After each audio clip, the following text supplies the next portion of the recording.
daremos prosseguimento à exposição no livro de Atos dos Apóstolos. Para isso eu convido os irmãos a abrirem no capítulo 9 e leremos versículos de 1 a 9.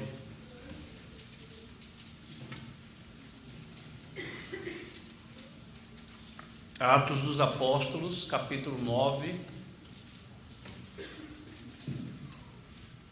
de 1 a 9. Peço aos irmãos que acompanhem a leitura. Assim diz a palavra do nosso Deus.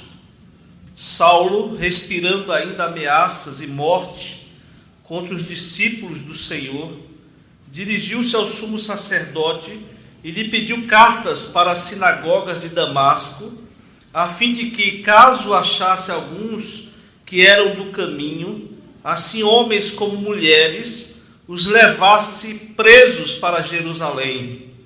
Seguindo ele estrada fora, ao aproximar-se de Damasco, subitamente uma luz do céu brilhou ao seu redor, e caindo por terra, ouviu uma voz que lhe dizia: Saulo, Saulo, por que me persegues? Mas ele perguntou: quem és tu, Senhor? E a resposta foi: eu sou Jesus, a quem tu persegues. Mas levanta-te e entra na cidade, onde te dirão o que te convém fazer. Os seus companheiros de viagem pararam emudecidos, ouvindo a voz, não vendo contudo ninguém. Então se levantou Saulo da terra, e abrindo os olhos nada podia ver. E guiando-o pela mão, levaram-no para Damasco. Esteve 3 dias sem ver, durante os quais nada comeu nem bebeu. Irmãos, nós estamos diante de talvez a maior narrativa de uma conversão nas Escrituras Sagradas. Vivificar o morto espiritual, regenerar uma vida caída, fazer de nós uma nova criatura é a maior obra que Deus pode fazer na nossa vida. E nós sabemos, todos nós, é uma coisa individual, é algo individual em cada um de nós. Certamente alguns aqui têm a data correta que aconteceu a conversão, outros não marcam isso porque viveram uma vida paulatina na igreja, e isso vai sendo amadurecido, ninguém tem data marcada, mas a verdade, irmãos, é que isso é uma obra, a obra de conversão é a maior obra que Deus realiza nas nossas vidas. A nossa igreja, ela batiza crianças. Nós cremos que isso é bíblico, porque nós sabemos que Deus fez uma aliança conosco e com os nossos filhos. E nós cremos nisso a partir de Gênesis 17:10. E todas essas pessoas, nós cremos que no momento certo, no momento em que Deus estipular cada criança que foi criada nas admoestações, nas leis do Senhor, num determinado momento ela virá à frente, na idade correta, e poderá dizer para toda a igreja publicamente que ela pertence também, que ela crê, que ela entende que ela pertence à igreja de Deus. O texto que nós lemos, irmãos, que nós iremos considerar agora nessa manhã, é um evento importantíssimo também na história da redenção, além de ser um divisor de águas nesse livro que nós estamos considerando na igreja de Cristo Jesus, que é a conversão do apóstolo Paulo. Os irmãos conhecem bem o contexto que nós temos tratado, temos estudado. Depois que o diácono Estevão, ele foi injustamente condenado à morte, ele foi apedrejado, tudo aquilo gerou uma grande perseguição aos crentes, aqueles que andavam no caminho. Então os crentes eles se dispersaram por várias regiões além de Jerusalém, outras cidades como Samaria, e junto com a igreja ia também aquele diácono muito dedicado, Filipe, que sendo instrumento das mãos de Deus para que o evangelho alcançasse Judeia e Samaria, como Cristo mesmo disse que aconteceria. Jesus mesmo disse que aconteceria, que eles receberiam poder ao descer sobre eles o Espírito Santo, e eles seriam testemunhas tanto em Jerusalém, Judeia e Samaria, até os confins da terra. E agora, como nós vimos, da maneira que Filipe, que evangelizou aquele eunuco, aquele etíope eunuco, levando ele o evangelho até os confins da terra também. Mas agora Filipe ele é tirado de cena, Filipe ele é tirado de uma maneira súbita, e agora também de maneira súbita Saulo de Tarso, que mais tarde seria chamado na palavra de Deus, de maneira grega, de maneira romana, de Paulo, como nós conhecemos Paulo, o apóstolo dos gentios. O que parece aqui, irmãos, é que Lucas ele estava ansioso para contar a história de Paulo, seu amigo de viagens missionárias. Lembre os irmãos que a partir de nós vamos ver Lucas narrando as viagens missionárias do apóstolo Paulo, e Lucas sempre presente ali, narrando, que estava presente em várias delas. Mas vejam que tão ansioso Lucas estava, que já no capítulo 7, Lucas ele menciona 2 vezes Saulo, tanto no versículo 28, como no primeiro versículo do capítulo 8. E ele conta que ao matarem Estevão, ao apedrejarem Estevão, Saulo, ele estava ali presente, e ele mesmo vai confirmar que ele consentia a morte, tudo que estava sendo feito ali, apedrejamento de Estevão, a morte de Estevão, tudo estava sendo consentido, tudo estava sendo aprovado por Saulo. Então Lucas chega até o momento da conversão de Paulo, esse grande instrumento na propagação do evangelho, uma dedicação sem igual ao reino de Deus, um missionário, um teólogo, um servo de Deus sem igual, um evangelista diante de homens, diante de príncipes, diante de reis, que dedicou a sua vida aos gentios. Vejam que eu chamo a atenção dos irmãos para observarem primeiro esse estado de espírito, esse perseguidor implacável, esse perseguidor feroz mesmo, que Lucas narra aqui contra a igreja de Cristo Jesus. Antes de Lucas contar aqui a conversão, ele se detém em mostrar essas características que Paulo se mostrava, desse caráter de Paulo, como ele tinha saído de Jerusalém em direção a Damasco, que ficava a cerca de 240 quilômetros de Jerusalém. Nesses 2 primeiros versículos, onde Paulo ele é apresentado como esse perseguidor feroz, implacável, o que nós vemos aqui, irmãos, é esse estado mesmo, essa atmosfera que Paulo se mostra, ou que mostra a vida de Paulo, aquele caráter, aquele momento em que ele sentia essa necessidade de perseguir a igreja de Cristo.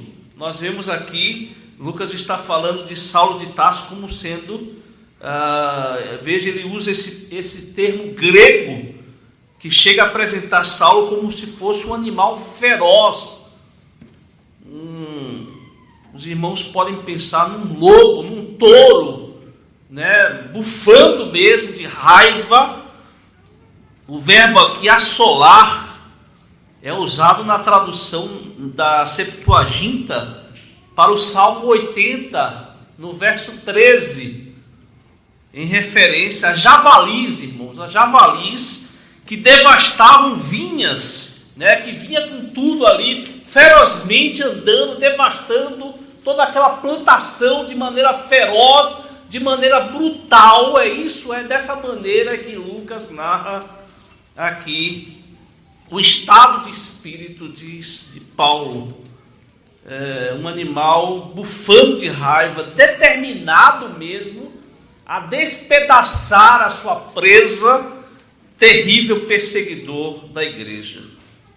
Esse episódio, irmãos, da conversão de Paulo é tão importante que ele é narrado 3 vezes nesse livro de Atos dos Apóstolos. Nós vemos também nos capítulos 22 e no capítulo 26. E aqui é interessante que nesses capítulos ele é narrado da própria boca de Paulo. É o apóstolo Paulo narrando esse momento tão especial da sua vida. Ele mesmo, irmãos, narra esse estado de espírito que ele estava vivendo, como um fariseu estrito, um fariseu culto. Ele se mostrou naquele momento como um fanático e decidiu então perseguir aqueles que eram do caminho. E ele mesmo narra, ele mesmo diz que muitas vezes os lançou nas prisões e muitas vezes os forçou a blasfemarem contra Jesus. Se esse era o estado de espírito de Paulo, logo no versículo seguinte nós vemos a sua atitude. Ele sabia que por causa da morte de Estevão, os irmãos têm acompanhado, muitos fugiram de Jerusalém. E ele foi atrás desses que fugiram. É isso que a Bíblia fala. Ele fez questão de empreender busca para aqueles que haviam fugido de Jerusalém depois da perseguição que ocorreu por causa da morte de Estevão. E ele não ficou satisfeito e foi buscar, e foi atrás, pediu cartas. Foi até o sumo sacerdote pedindo cartas de autorização para que tivesse autoridade e fosse então perseguir os cristãos e lançá-los na prisão com o propósito de sentenciá-los à morte. Quando nós vemos essa forma fanática, irmão, de agir de Paulo, há um autor que define o fanatismo como quase uma maneira de compensar a dúvida no coração. Para esse autor, havia ali uma dúvida, havia ali algo que perturbava, havia ali algo que incomodava a vida de Paulo. Paulo certamente teve essa atitude, toda essa determinação de perseguir a igreja de Cristo, encerrando-os na prisão. Havia então, porque havia uma luta íntima. Na sua intimidade havia essa luta, algo que o incomodava e que Lucas aqui chama de os aguilhões de Cristo. Os aguilhões de Cristo. Aguilhões na Bíblia, irmãos, essa era uma expressão proverbial da época, baseada na imagem de um boi que dá coices contra a própria aguilhada. O boiadeiro ia ali, dava aquela guilhada no boi, ele dava coices, ele resistia, ele mostrava ali o seu ímpeto, a sua violência. Refere-se a varas pontiagudas que espetavam o boi quando tentava seguir o caminho errado. Essa é a definição que nós encontramos. Ou era usado para apontar o boi no caminho certo. O boi era considerado um animal teimoso que necessitava de persuasão, de incentivo, de ali incomodar, para que ele fosse incomodado mesmo, para que tomasse o caminho correto. E os aguilhões continuavam apontando o boi na direção que o agricultor, que o agropecuário desejava. E a implicação de Atos 26:14 é que o nosso Senhor, Ele usa muitos aguilhões para mostrar a nossa necessidade por Ele. No capítulo 26:14, quando diz: dura coisa é recalcitrares contra os aguilhões, isso significa, meus irmãos, que Paulo estava, na verdade, lutando contra a sua própria consciência. Sua consciência estava sendo incomodada por várias coisas. E nós não temos, irmãos, como precisar, como dizer aqui, quais eram essas coisas que incomodavam o apóstolo Paulo. Nós não sabemos, a Bíblia não é específica, ela não trata disso de maneira específica sobre isso. Nós podemos imaginar algumas coisas. Por exemplo, Paulo, ele foi contemporâneo de Cristo. Não é improvável que numa das suas estadas ali em Jerusalém, ele tivesse ali de um relance ou por um momento ter se encontrado com Cristo, né? E nós sabemos que o privilégio de se encontrar com Cristo Jesus, de poder olhar a sua face, e certamente nunca seria esquecido pelo apóstolo Paulo, ou por Paulo, aquele encontro que teve com Jesus. Mas se aqui, irmãos, nós estamos conjecturando, nós estamos fazendo uma suposição, há uma coisa aqui no que nós temos certeza, porque a Bíblia, ela afirma. Paulo, ele viu Estevão ser morto. Paulo, ele presenciou todo aquele momento em que Estevão viu a glória de Cristo. Paulo esteve todo aquele momento ali da morte de Estevão, ele viu o rosto de Estevão brilhando como de um anjo. Paulo viu Estevão cheio do Espírito Santo, e quando ele mesmo, Estevão, disse: eis que vejo os céus abertos e a glória de Cristo. Paulo, ele ouviu Estevão orando para que Deus perdoasse os pecados, para que não fosse imputado sobre aqueles homens aquele pecado de morte. Paulo presenciou tudo isso, irmãos. Paulo estava presente em tudo isso. Certamente tudo isso ficou na sua mente, incomodando. Havia esse questionamento: será que tudo isso ali é verdade? Será que tudo aquilo que aconteceu é verdade? Porque se fosse verdade, Paulo participou de cada detalhe, cada momento ali na morte de Estevão. E nós temos aqui um homem lutando, um coração duro contra a realidade da obra salvadora de Cristo Jesus, que veio realizar aqui nesse mundo como Messias, como o Salvador prometido, e contra Paulo lutando contra esses aguilhões que se lançava em perseguição à igreja de Cristo, mesmo que estando a 240 quilômetros de Jerusalém. Nos capítulos 3 a 7, irmãos, nós temos aqui um homem atordoado, um homem perplexo, um homem perplexo diante desse acontecimento. As circunstâncias aqui, elas são claras. Paulo, ele estava próximo à entrada de Damasco, ele estava em mãos com as cartas de autorização, que dava ali autoridade para prender os cristãos, para prender, na verdade, aqueles que eram do caminho. Eles não tinham ainda esse nome, cristãos. Ele estava ali bufando de raiva, como um animal feroz. De repente, irmãos, veio um clarão sobre ele, e ao meio-dia, isso aconteceu ao meio-dia, como relata em outros textos desse livro, e Saulo caiu por terra.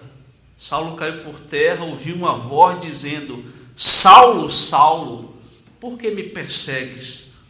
E diz o texto que ele pergunta: quem és tu, Senhor?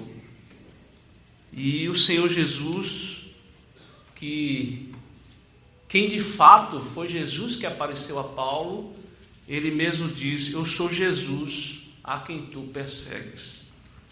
E aqui nós temos um homem atordoado, irmãos, abobalhado mesmo, abobalhado, aquele fariseu estrito, perseguidor, pertencente à seita dos fariseus, pensava que estava ali servindo a Deus, com seu fanatismo, ele achava que estava servindo ao Deus verdadeiro, ao Deus todo-poderoso, e agora ele viu que aqueles aguilhões na sua consciência que tanto incomodavam a sua consciência, aqueles aguilhões estavam certos. Aquela luz tão forte que mesmo ao meio-dia os lançou por terra, não somente Paulo, mas todos que estavam com ele, todos aqueles que acompanhavam Paulo ali, caíram por terra também. E agora Jesus em glória se manifesta a Paulo, e Paulo então constatou a realidade que ali estava o Cristo, ali estava o Messias, o Salvador prometido. E Jesus então dá a ele uma ordem, ele deveria se levantar para entrar na cidade, que Jesus mesmo enviaria alguém, uma pessoa que diria a ele o que é que ele deveria fazer. No versículo 7, irmãos, nós vemos que Lucas registra que aqueles companheiros, aqueles que estavam com Paulo, que também caíram por terra, juntados aqui os textos, nesse livro de Atos, nós podemos ver que eles viram a luz, ouviram a voz, mas eles não entenderam o que é que essa voz dizia. Somente Paulo entendeu. Essa voz era diretamente para Paulo, somente Paulo entendeu o que dizia aquela voz. E aquela luz, irmãos, que aponta para o poder divino, o poder de Deus, né? Na terceira narrativa da história, de Paulo narrando a sua conversão, no capítulo 26 desse livro, Paulo vai mostrar que essa mesma luz, para que ele prega, que é para que abra os olhos das pessoas. É isso que nós entendemos. Nós vivemos em trevas, nós espiritualmente somos cegos, espiritualmente, irmãos, nós somos mortos. As pessoas que não conhecem a Cristo, as pessoas que não conhecem a Deus, que não tiveram um encontro, que não foram transformados pela graça de Deus, eles estão mortos, irmãos. Nós precisamos entender dessa maneira. Não é que eles entendem um pouco, estão indecisos. Não é isso, irmãos. Eles estão mortos espiritualmente. Eles estão cegos. E através da luz, o Evangelho é pregado, o Espírito Santo converte, e essa luz abre os olhos do entendimento espiritual. As pessoas passam a enxergar espiritualmente todas as coisas. É isso que nós entendemos como transformação, conversão a Cristo Jesus. Paulo entendeu, irmãos, claramente toda aquela situação. Paulo entendeu claramente aquele esclarecimento de que ao perseguir a igreja, ele estava perseguindo a Cristo Jesus, ele estava perseguindo o Messias, ele estava perseguindo a Deus, ele estava perseguindo o Salvador, o Messias prometido. E os irmãos podem imaginar quanto Paulo ficou ali atordoado, abestalhado mesmo, ao constatar que ao invés de fazer a vontade de Deus, ele estava perseguindo Deus, ele estava perseguindo a igreja de Deus, ele estava perseguindo aqueles que entenderam, aqueles que viviam o verdadeiro evangelho, o verdadeiro caminho de Deus, do Deus vivo todo-poderoso. E agora, irmãos, nos versículos de 8 a 9, nós vemos aqui esse homem totalmente humilhado, Paulo totalmente, depois de nós vermos esse perseguidor enfurecido, raivoso, respirando ameaças contra aqueles que iam pelo caminho, nós vemos agora esse homem perplexo, atordoado, totalmente humilhado diante dessa verdade, diante da aparição de Cristo a ele. Ele foi lançado ao chão, ele ficou cego, né? Uma cegueira que aponta para a cegueira da alma, essa cegueira do coração, porque Cristo ainda não tinha dito a ele: haja luz na vida de Paulo, no coração de Paulo, e todo aquele conhecimento que Paulo tinha, irmãos, da lei, né? Um homem que estudou aos pés de Gamaliel, teve toda a instrução da lei, toda aquela instrução não conduziu até Cristo, né? Porque é para isso que serve a lei, para que nós entendamos que nós precisamos de Deus, aponta para Deus, e a lei faz isso na nossa vida, irmão. Serve para ser um aio que conduz a Cristo Jesus, o nosso Salvador. E agora, irmãos, derrubado, cego, vejam que Paulo ele é guiado pelas mãos. Tanto era o seu estado de humilhação, de atordoamento, que ele é levado pelas mãos, humilhado. Ele não conseguia nem andar sozinho. Aquele homem que saiu de Jerusalém enfurecido, com toda a autoridade, agora estava ali cego, atordoado, humilhado. Paulo estava ali pensando, né, como penitência mesmo, imaginando toda aquela atrocidade que ele havia cometido, toda aquela demonstração da sua pecaminosidade, e entender agora quem era Cristo. Imaginem a cabeça de Paulo, o seu coração. Paulo muitas vezes nas suas cartas, irmãos, ele vai dizer: olha, eu participei da perseguição aos cristãos, eu sou o maior dos pecadores, eu fui realmente raivoso, enfurecido contra os cristãos, lancei-os no cárcere para que fossem conduzidos à morte. Paulo, ele fala toda esse seu estado, né, de arrependimento mesmo, depois daquilo que Cristo fez no seu coração, na sua mente, na sua vida. Irmãos, algumas lições aqui para a nossa vida diante desse texto que nós consideramos nessa manhã. A primeira lição que nós temos aqui é essa identidade que Cristo faz com o seu povo. A identidade de Cristo com o seu povo. Vejam que quando Cristo, Jesus, diz a Paulo: por que me persegues? O que ele está dizendo aqui é que perseguir o povo de Deus é perseguir ao próprio Deus, ao próprio Cristo. É isso que Jesus está dizendo aqui. E essa identidade que nós vemos a partir de Cristo, a partir da Bíblia, irmãos, é uma identidade que nos dá conforto. É uma identidade que nos dá segurança. Porque todas as coisas, irmãos, quando alguém se levanta, quando algo acontece na nossa vida, seja em que esfera for, nós somos de Cristo, irmãos, nós pertencemos a Cristo. E nós podemos esperar o seu cuidado, a sua presença. Ele mesmo prometeu: eis que estarei convosco até a consumação desse século, ou dessa vida, ou de tudo que vai acontecer, eu estarei presente com vocês. E isso é conforto, irmãos, isso é segurança. E isso é necessário para que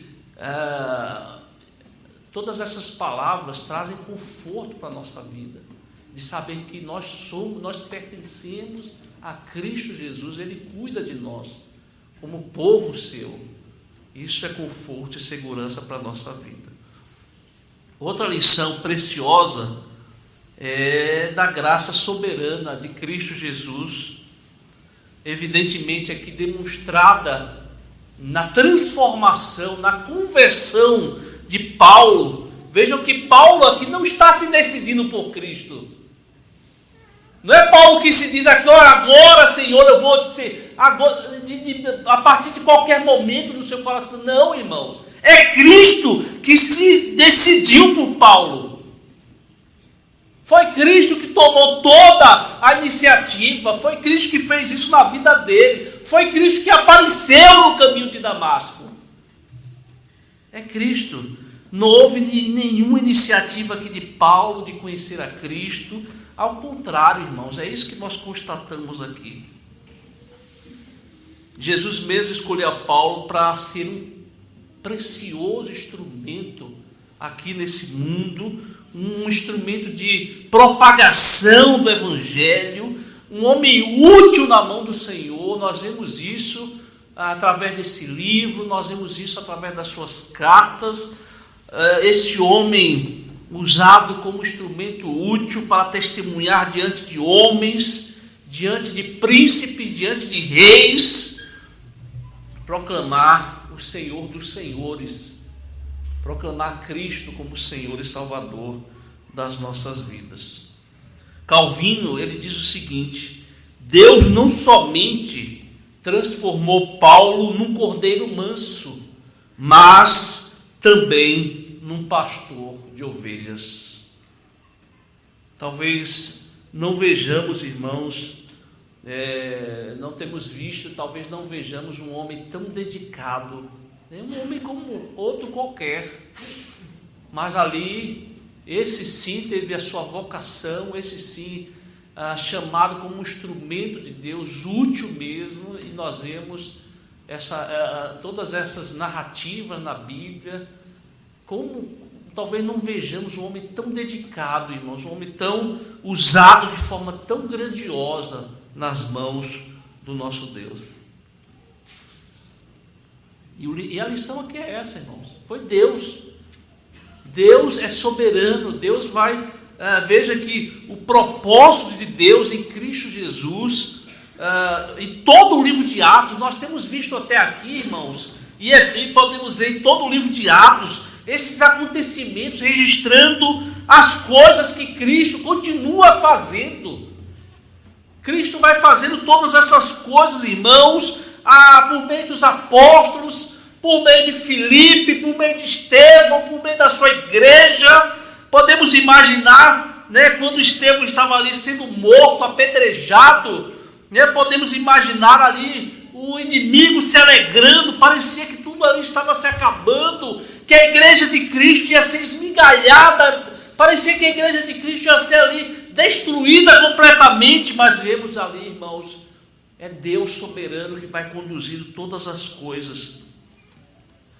A vontade de Deus, todo poderoso, através daquela perseguição implacável sobre a igreja, ele vai dispersando aquela perseguição, dispersa a igreja por vários outros lugares, e esses irmãos convertidos, cientes da transformação, não poderiam ficar calados diante dessa obra que Deus fez na vida deles. Eles iam falando de Cristo, eles iam propagando esse evangelho ia se espalhando por todos os lugares, e nós vemos chegando a Samaria, chegando a Judéia, o evangelho chegando até aquele etíope, que vemos na Bíblia que não era permitido sequer chegar no pátio dos gentios.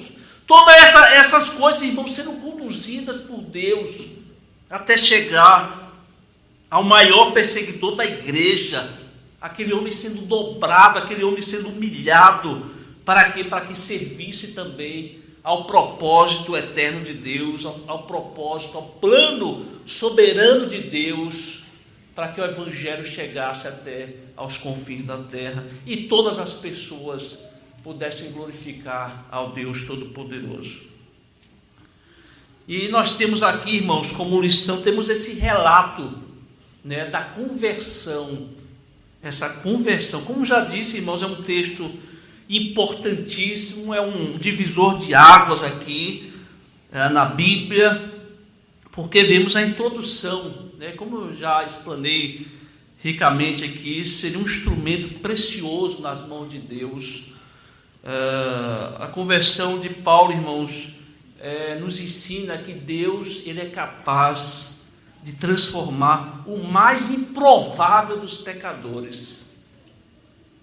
Deus é capaz de transformar o mais improvável dos pecadores. E é isso que nós vemos aqui.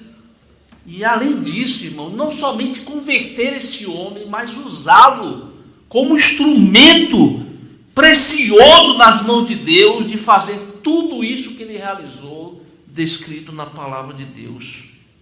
É claro, irmãos, que muitos de nós não teremos esses detalhes que nós vemos aqui na Bíblia.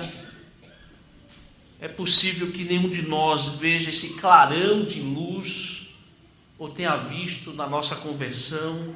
É possível que Jesus não fale diretamente com nenhum de nós. Mas uma coisa, irmãos, é necessária: é conversão. A conversão, ela é necessária. É necessário haver essa mudança de vida. É necessário essa nova vida. É a implicação dessa nova vida. É o amor de Deus que nos alcança, irmãos, por meio da pregação da palavra, por meio da ação poderosa do Espírito Santo, nos impulsiona a viver uma nova vida. Ela nos transforma a nossa mente, transforma o nosso coração de pedra no coração de carne. E não é possível que vivamos a mesma vida de antes. Não é possível que nós vivamos a mesma vida de antes.